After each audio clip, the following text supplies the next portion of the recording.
નમસ્કાર, આપ જોઈ રહ્યા છો સ્પાર્ક ટુડે ન્યૂઝ। બોડેલીના અલીપુરા વિસ્તારમાં આવેલ ચંદ્રજ્યોતિ સોસાયટીના મુખ્ય માર્ગ પર વરસાદી પાણી ભરાઈ રહેવાની સમસ્યાથી સોસાયટીના રહીશો ત્રાહિમામ પોકારી ઉઠ્યા છે અને પાણીનો યોગ્ય નિકાલ કરવાની માંગ કરી રહ્યા છે।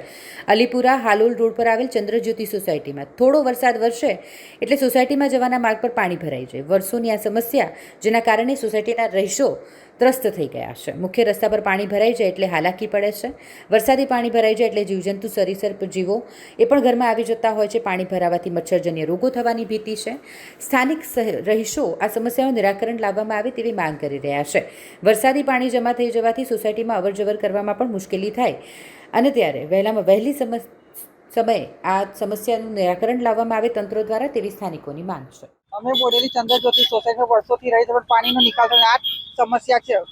25 વર્ષ થઈ ગયા અહીંયા, પણ પાણીનો નિકાલ થતો નથી। દર વર્ષે આ જ પ્રોબ્લેમ છે અમારે।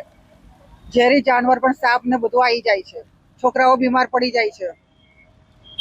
અને 2 ઇંચ વરસાદ પડે એમાં તો પાણી ભરાઈ જાય છે। અમારે શું માંગ છે?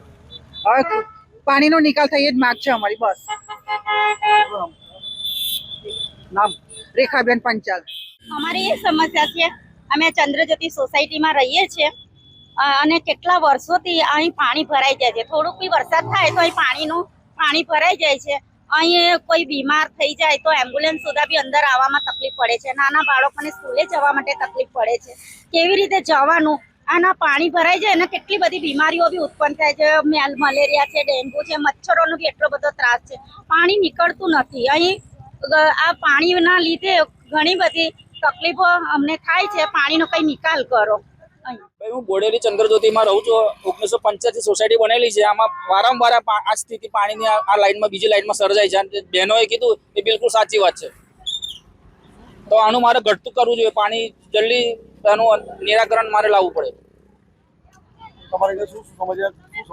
મારી સમસ્યા એક જ છે કે પાણીનું અમારે કોઈ બી જગ્યાએ નિરાકરણ ગટરમાં કે ગમે ત્યાં જવું જોઈએ। અત્યારે નાના બાળકો પ્લસ આ જો નાના બાળકો જુઓ, કારણ શું છે કે કઈ રીતે પાણી ભરાઈ જાય? કારણ પાણી જવાની જગ્યા નથી। અહીંયા સમસ્યા છે પાણીની, પાણી જતું નથી।